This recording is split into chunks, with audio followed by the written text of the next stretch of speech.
So hello and welcome back to my channel. आज मैं discuss करने वाली हूँ एचपी हाई कोर्ट एग्ज़ाम जो 2024 में हुआ था क्लर्क का, उसका क्वेश्चन पेपर। तो इस वीडियो में मैं 1 से लेकर 20 तक क्वेश्चन डिस्कस करूँगी।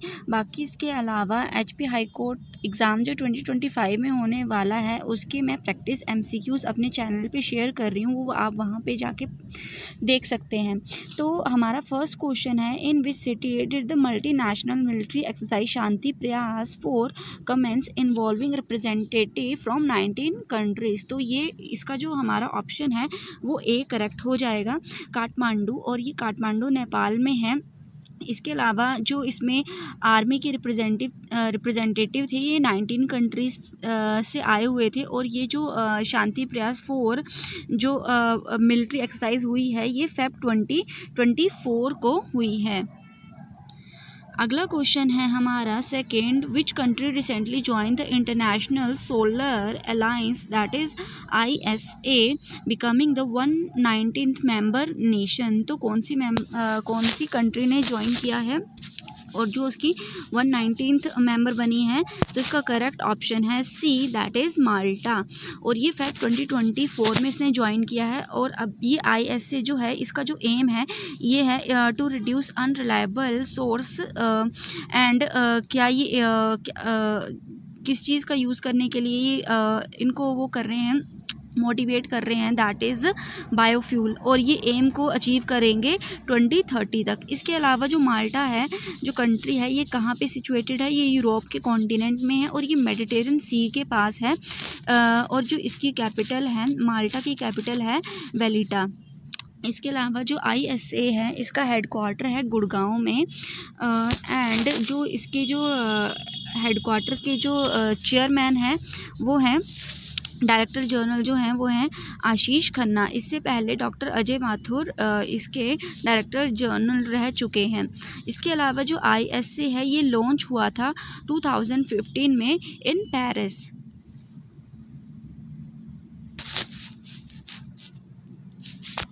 अगला क्वेश्चन है हमारा, where is the world first air taxi set to be launch according to agreement signed at the world government summit 2024। तो कहाँ पे वर्ल्ड की first air taxi service launch हो रही है? तो ये है दुबई में। थर्ड ऑप्शन करेक्ट है और ये लॉन्च होगी 2026 तक।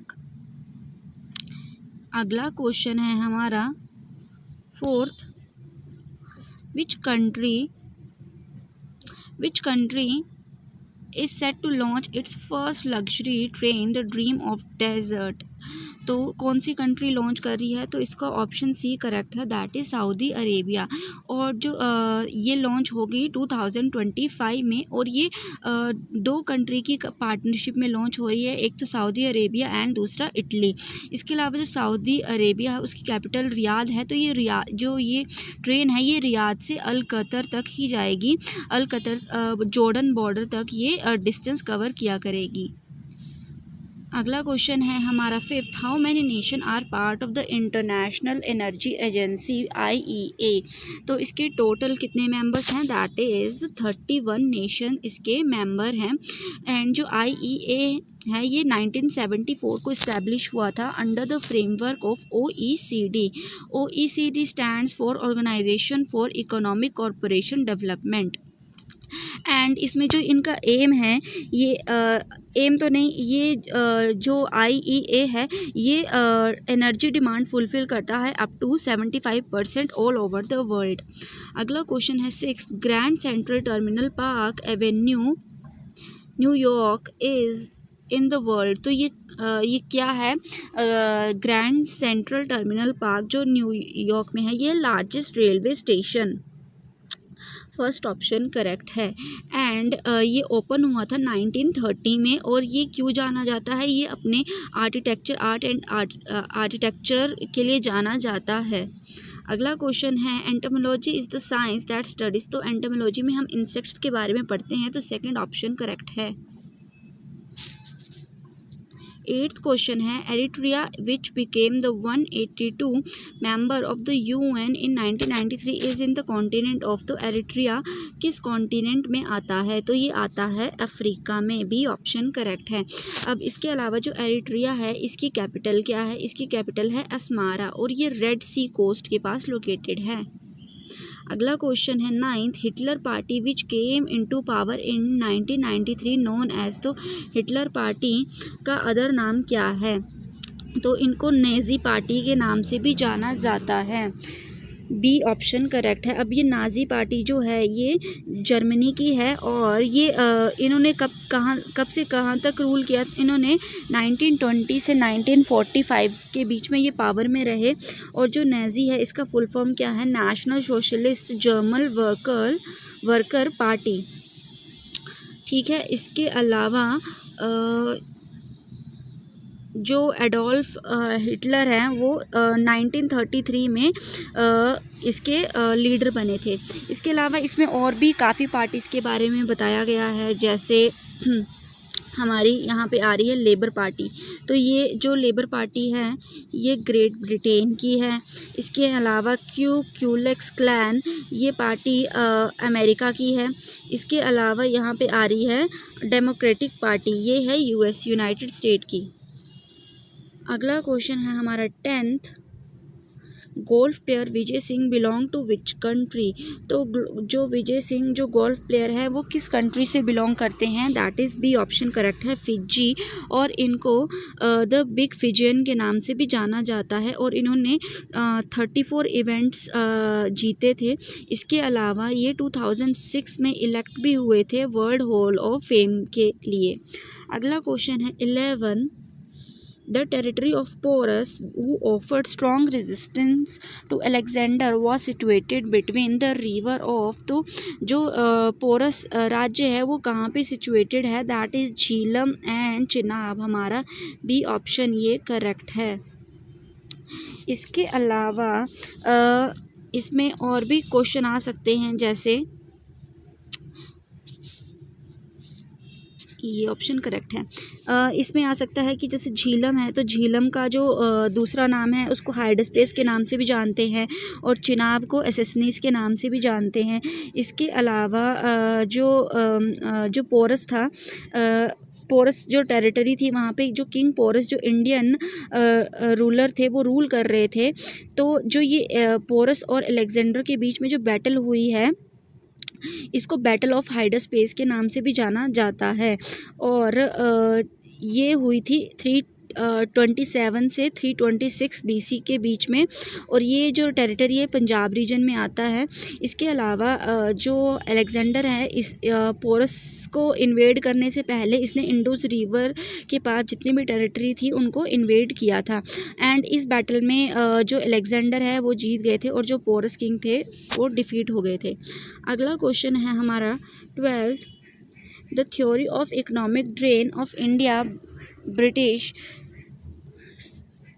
the theory of economic drain of India during British imperialism was propounded by। तो जो इकोनॉमिक ड्रेन की थ्योरी है ये दी है दादा भाई नारोजी ने, बी ऑप्शन करेक्ट है। ठीक है, इसको इकोनॉमिक ड्रेन के अलावा ड्रेन ऑफ वेल्थ के थ्योरी के नाम से भी जाना जाता है। अब ये जो दादा भाई नारोजी हैं इनको grand old man of India के नाम से भी जाना जाता है और ये अनऑफिशियल एम्बेसडर भी थे इंडिया के। इसके अलावा ये फर्स्ट एशियन थे जो ब्रिटिश पार्लियामेंट में एज अ मेंबर भी रह चुके हैं। और जो इकोनॉमिक ड्रेन का मतलब था इसका मतलब यही था कि जो ब्रिटेन कंपनी है या ब्रिटिश पीपल हैं वो इकोनॉमिक इंडिया की करेंसी को ड्रेन कर रहे हैं। अगला क्वेश्चन है 13 the treaty of Srirangapatna was signed between Tipu sultan and. तो ये जो ट्रीटी थी ये साइन हुई थी between Tipu sultan and Cornwallis के बीच में, बी ऑप्शन करेक्ट है।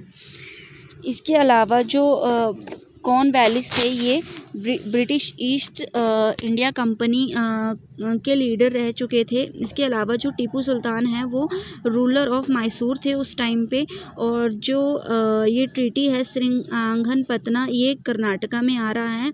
एंड इसमें इस ट्रीटी में इनको 3 करोड़ रुपीज़ तक पे करने पड़े थे। अगला क्वेश्चन है 14, to which profession earlier leader who struggle for freedom fighter of India mainly belong to. तो जो फ्रीडम फाइटर थे इंडिया के वो मेनली किस प्रोफेशन से बिलोंग करते थे, तो ये इसमें डी ऑप्शन करेक्ट है, दैट इज़ लॉयर भी थे, जर्नलिस्ट एंड टीचर सब थे। अगला क्वेश्चन है हमारा 15, the name of Lakshadweep Minicoy and Amindivi island was change to Lakshadweep by an act of parliament in. तो ये जो लक्षद्वीप का जो नाम चेंज किया गया था तो ये हुआ था 1973 में। डी ऑप्शन करेक्ट है। इसके अलावा ये जो लक्षद्वीप आइलैंड है ये वेस्ट ऑफ इंडिया में लोकेटेड है, नियर मालाबार कोस्ट में। और जो लक्षद्वीप आइलैंड है इसको कोरल आइलैंड के नाम से भी जाना जाता है। अगला क्वेश्चन है 16, the power to decide an election petition is vested in. तो ये जो पावर है वो किसके हाथ में है, that is high court. C option हमारा करेक्ट है। एंड ये एनेक्ट हुआ था अंडर सेक्शन 80A के अंडर एंड आर्टिकल 329 के बी अंडर ये एक्ट इनेक्ट हुआ था। अगला क्वेश्चन है 17, विच of the following is used in pencils. तो इनमें से कौन सा पेंसिल में यूज़ किया जाता है, तो हमारा ए ऑप्शन करेक्ट है, ग्रेफाइट यूज़ किया जाता है। अब ग्रेफाइट है क्या, ग्रेफाइट कार्बन का एलोट्रोप है और इसको एज अ लुब्रिकेंट भी यूज़ किया जाता है। अब ये एलोट्रोप है कार्बन का, तो ये 3 डायमेंशनल है। इसके अलावा इसमें हेक्सागोनल स्ट्रक्चर है इसका। अब ये ग्रेफाइट डायमंड में भी कन्वर्ट कर सकते हैं बट अंडर सर्टेन कंडीशन, जैसे हाई प्रेशर और हाई टेम्परेचर। अगला क्वेश्चन है 18, which of the following metals form an amalgam with other metal. तो अमलगम कौन फॉर्म करता है, तो ये फॉर्म करता है मरकरी। बी ऑप्शन करेक्ट है। और मरकरी का जो सिंबल है एटॉमिक सिंबल Hg है। इसके अलावा मरकरी लिक्विड होता है रूम टेम्परेचर में और ये पुअर कंडक्टर है इलेक्ट्रिसिटी का। इसके अलावा एक्सेप्ट ये वैसे तो सभी मेटल्स के साथ अमलगम फॉर्म करता है, लेकिन ये आयरन, टंगस्टन, टेंटेलियम और प्लैटिनम के साथ अमलगम फॉर्म नहीं करता है। अगला क्वेश्चन है 19, who invented the ball point pen. तो बॉल पॉइंट पेन इन्वेंट किया था बीरो ब्रदर्स ने। ये ऑप्शन ए करेक्ट है। अब ये जो इन्वेंशन है ये 1938 में हुआ था। अब बॉल पॉइंट पेन को डॉट पेन के नाम से भी जाना जाता है और इसमें जो इंक यूज़ की जाती है वो है डिस्पेंसिस इंक। इसके अलावा जो बीरो ब्रदर है उसमें लाज़लो बीरो ने इस पेन को इन्वेंट किया था। अगला क्वेश्चन है 20, who is the father of geometry. तो जो फादर हैं ज्योमेट्री के वो हैं यूक्लिड। बी ऑप्शन करेक्ट है। और जो इनकी सबसे सक्सेसफुल बुक थी वो थी एलिमेंट। इसके अलावा इसमें और क्वेश्चन भी आ सकते हैं, जैसे who is the father of mathematics, तो वो है Archimedes. Who is the father of biology, वो है अरिस्टोटल। और आ सकता है who is the father of microbiology, that is Louis Pasteur. Who is the father of physics, that is Albert Einstein. इससे पहले जो 19 क्वेश्चन है इसमें और भी इन्वेंशन आ सकती हैं, जैसे बैरोमीटर किसने इन्वेंट किया था, तो वो ई टॉरसली ने इन्वेंट किया है। इसके अलावा बाइसिकल का इन्वेंशन के मैकमिलियन, या फिर पेंडुलम तो सी यूग्निस। तो ये इन्वेंशंस भी आ सकती हैं। बाकी के क्वेश्चन हम नेक्स्ट वीडियो में डिस्कस करेंगे। आज के लिए इतना ही काफ़ी हैं और वीडियोस के लिए मेरे चैनल को सब्सक्राइब कर दें। Thank you.